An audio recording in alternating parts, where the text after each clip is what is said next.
All right, welcome to the Nonprofits. For our second story this week, we're going to look on as America mourns the loss of its 39th president. Eli Slack, the man with the plan, give us the lowdown on this story. As Jimmy Carter's memorial service brought 5 living presidents together in a climate where bipartisan cooperation is increasingly rare, it forces us to reflect on the humility, integrity, and selflessness of Carter's presidency and life thereafter, compared to the egocentric, selfish political climate we find ourselves in today. From his humanitarian work to his unassuming demeanor, Carter embodied a style of political leadership that today feels increasingly distant. Let's discuss and explore how his life and values challenge the current norms of political spectacle and reflect on what public service should look like. This story is from AP News by Chris Majirian on January 9th, 2025. All right, Eli, thank you for that introduction there. You're the youngest member on the panel tonight. What do you know about the life of Jimmy Carter and his presidency, and how do you think that impacted young Americans? Yeah, I didn't know anything about Jimmy Carter. I was born under Bush Sr. So I had to kind of learn about him, but I did he apparently had the longest and most philanthropic post-presidency of any president before or since. Of course, the longest remain, will continue to be contested. But he was a diplomat, a champion of peace. He founded the Carter Center, which focuses on human rights, conflict resolution, public health, eradicating infectious diseases, and mental health. So, like helping provide access to that. They helped with hurricane relief, and he just kind of remained like serving of the people that lived in his country for as long as he could, it sounds like. And as far as how he impacted other people, I honestly couldn't say how he impacted us because I wasn't conscious of these things he had done until now. So I'd have to go back and kind of extrapolate, like, okay, well, what stands now as a result of what he helped with. But I mean, definitely no small amount, I would say. Interesting. So, well, you might say that in a way, there wasn't really much impact. I mean, if it didn't register with you, I suppose there could be some things happening that you're not aware of. And I just don't know the source. Yeah, that's what I think. And it's not like young Americans are ever oblivious to things going on around them or anything like that. So, It doesn't happen. Right. Exactly. Chris, I want to jump over to you here.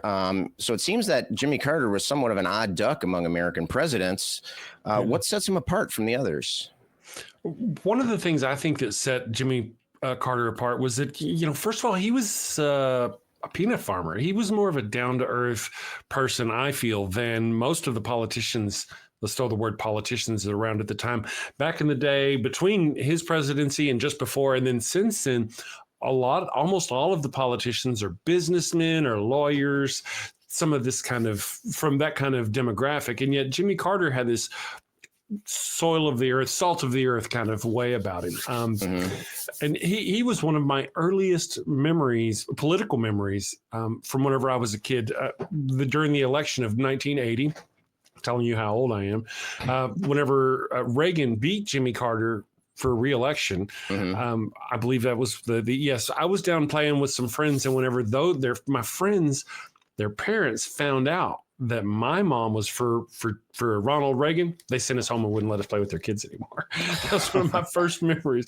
But that in my mind as a little kid, I'm like, oh, Jimmy Carter, But throughout the entirety of his life, I've seen him just be, this probably ain't the best place to say this, but an exemplary Christian. The idea of what a good Christian working for the community, being a person, him and Dolly Parton, I think, are like the pinnacle of what a Christian should be. If every other Christian followed them, we'd have such a better world. True enough. No arguments here. I want to ask this of both of you here. And so let's shift the focus a little bit from Jimmy Carter, the man, to the population, to all of us, right? And so we see a lot of people reacting to this news that he had passed on, right? There's a lot of people. There's a lot of love and honor coming his way. but many people viewed him as inept and even harmful to the country. But despite those differences of opinion, we see that people from both sides of the aisle are praising the man after we passed. And that's actually a very common phenomenon, right? Usually when people die, then everybody all of a sudden loves them, and all of a sudden everything that they did, why do you guys think that we do this? Why do we almost always forget the bad things that somebody from somebody that has recently died, and we remember and even enhance the good things? Let's start with Eli first. Why do you think that? What's going on in our brains there? And I understand that none of us are experts here, but we can conjecture. Sure. I've read a little bit about this, and you kind of do this similar thing like at the end of relationships, right? Like almost all relationships, all relationships that end like, okay, not all, but like when two people part ways at one person's choice, it's never because like everything was great and there was no problems and there was never any bad times. If you look back, you will see the bad times, but for that person that perhaps was surprised or didn't choose, didn't make the choice to part ways, they're going to forget about those things that they didn't quite care about so much. And this is, that's just sort of a thing that we do in human relationships. We just sort of have a tendency to see more good in people. Not all the time, I guess, and I'm kind of like backtracking the way. I was going to say I can remember some pretty bad relationships in my life. Right.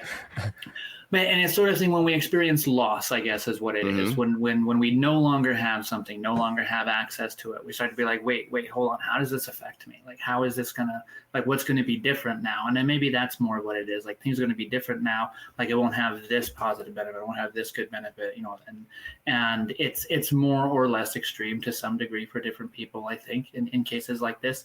Like, for me, I heard like Jimmy Carter, I was like, oh, that was like one of the presidents, right? Yeah, that's...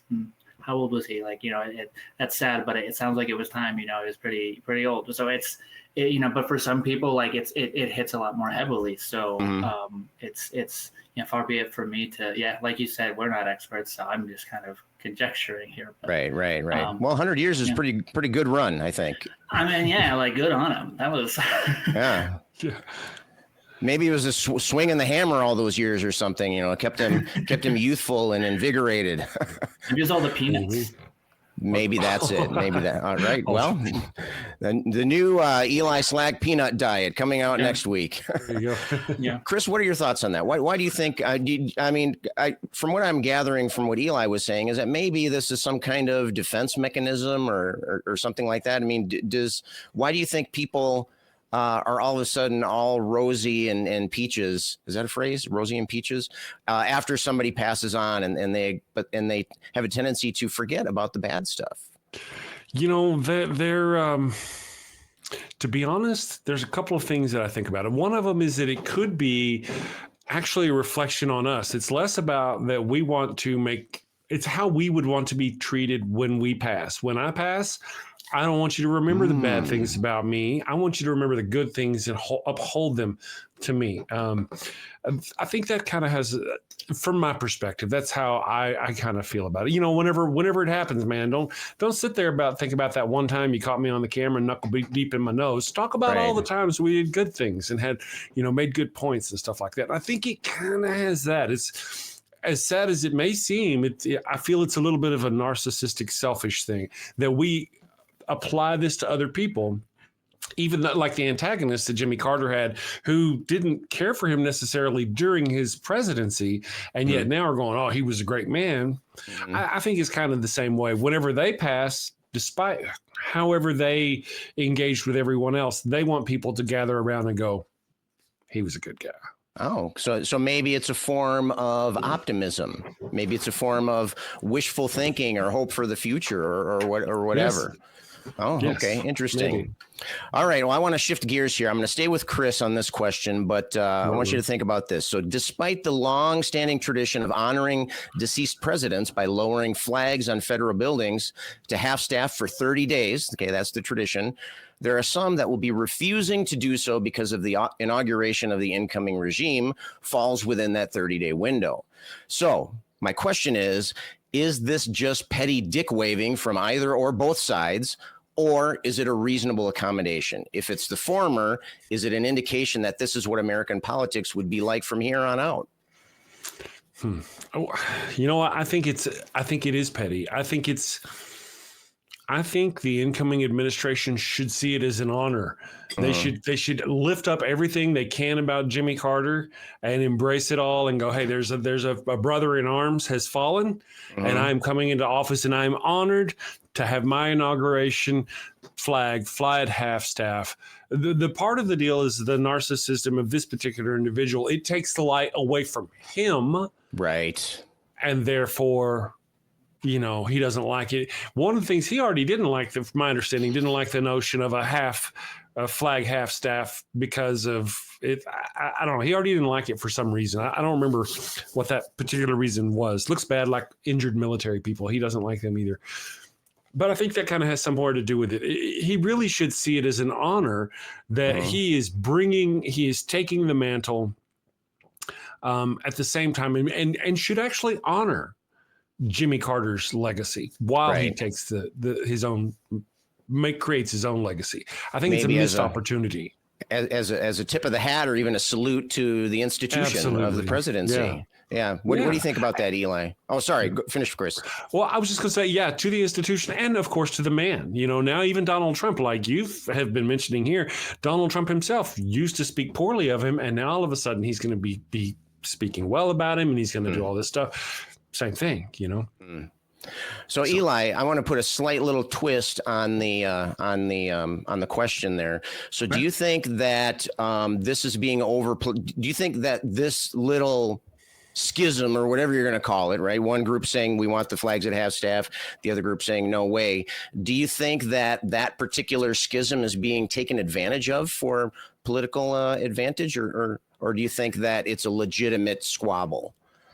I think that every disagreement that ever takes place within the halls of the federal government in the United States is always being taken advantage of as much as possible at any given time. I think, you'll see it all the time when there's major news or major media coverage over some catastrophic event, and then you'll hear people talking about hey, in the meantime Congress did this thing, and it turns out some new bill that has maybe not passed yet but has some significant changes or something, and you start to consider what things are distractions and what aren't, and it's almost like the more they can you start to think about how things are designed to sort of divide people that do have different beliefs. They're not only designed to be hey, this is why our belief is good. It's this is why everybody who disagrees with you is a horrid piece of shit, and you should, and why bad things should happen. I shouldn't. But why bad things should happen to them. It's the things are kind of being designed to divide people rather than just educate them. Hey, these are our beliefs. So that's just more what they're kind of continuing to do. As long as they can blow it out of proportion and be it's this big of a deal, and these people are stopping it or changing it, then there's more division, more fuel for that fire. So do you think it's just the nature of the beast then? It's just part of politics as usual, and this is just the next in line of the next thing that's being misused and taken advantage of for political gain? I wouldn't say part of politics in general, but I'd say part of USA Incorporated, yes. Okay. I think kind of it's the way things are now, and it's just kind of becoming more and more apparent as each week, each new episode of nonprofits. Yeah, right. Everything's a dog whistle, right? Everything is a dog whistle in the political sphere. Everything. It's just oh, look at that! Look at that! Look at that! It's tiring, wearisome. I wonder what that says about us as citizens, about the targets of that show, right? Or the audience for that particular show. If clearly that kind of thing works. Clearly it's effective. Otherwise, it would have been abandoned a long time ago. Okay, well, I guess we're seems like we're kind of doomed to be on repeat of this kind of thing. And this is just, we'll see what happens next week, I guess. I wanted to ask about a particular passage in the article that we read. And the passage says this: all politics were not left outside the cathedral, though. Biden, who leaves office in 11 days, repeated several times that character was Carter's chief attribute. Biden said Carter taught him, quote, everyone should be treated with dignity and respect. And so what stood out to me with that quote was not necessarily what was said. I mean, that was well within the bounds of what we would expect to hear, in a event like this. But what stood out to me was the offhand, nonchalant way that they tied politics to everyone should be treated with dignity and respect. They made that into a political position. They tied it to, one side or the other. And is that association fair? Is that fair? And if so, what does that say about politics in America if we're taking, moral characteristics and assigning them to one political party or the other? Chris, do you have any thoughts on that? Well, I kind of do. It does seem based whenever we look, I don't want to use the word objectively, but whenever you look at the methods used by the political party that Biden is actually referencing, you can kind of see where they're coming off. But that's only, whenever we look back at the history of American politics, there has been mudslinging since day one. We right.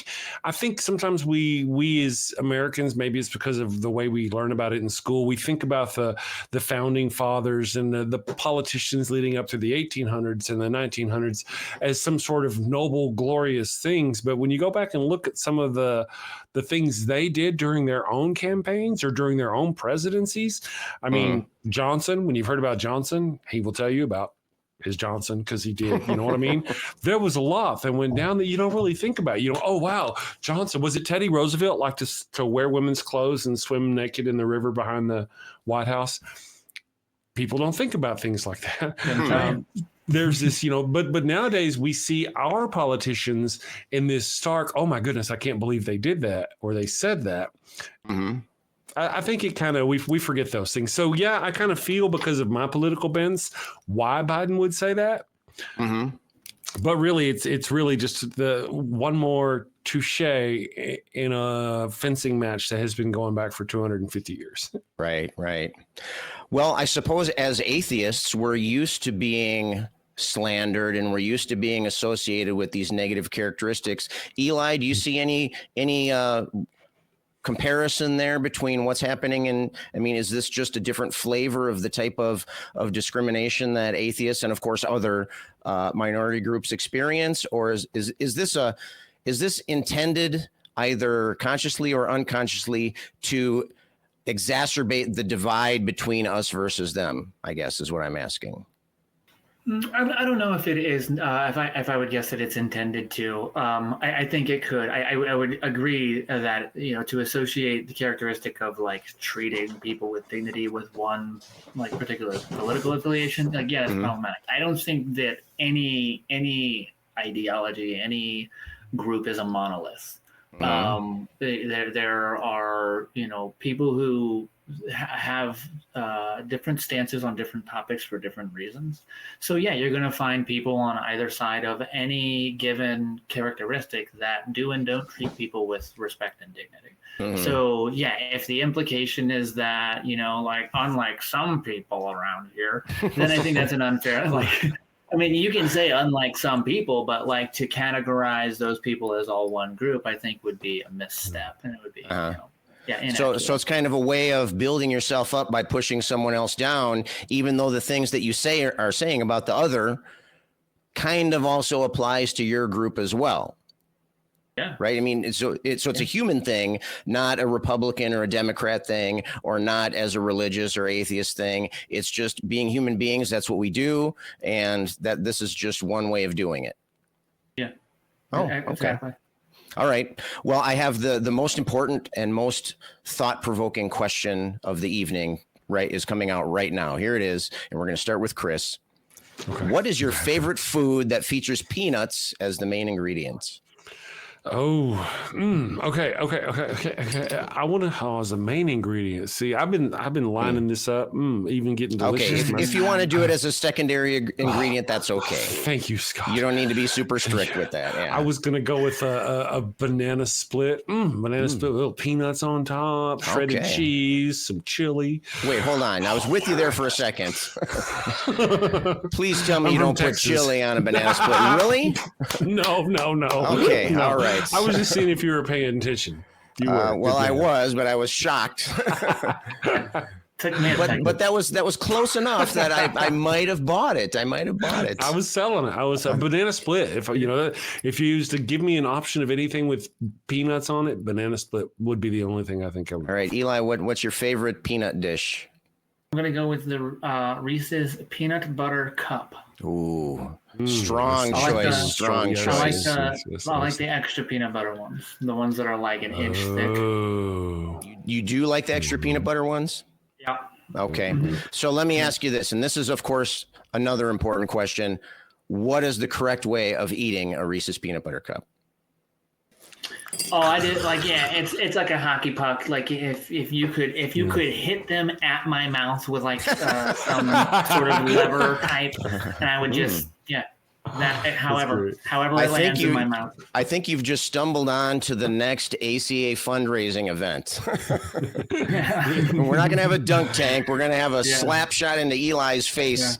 Yeah. We'll get Pat Maroon, formerly of the St. Louis Blues, to just slapstick friggin' Reese's cups into my face.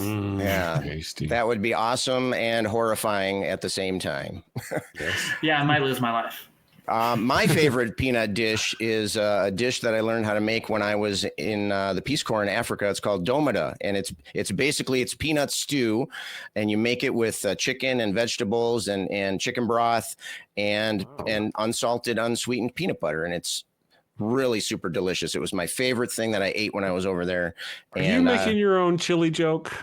Do you really eat peanut butter and chicken? That don't sound right. I'll make unsweetened, unsalted peanut butter. Chris, next time you are in Minnesota, drop me a line and I will make you some super delicious domada, and it will be freaking awesome. All right. And if any of you want domada, well, you're not going to get it here, but you can get more nonprofits, and all you have to do is click one of these links.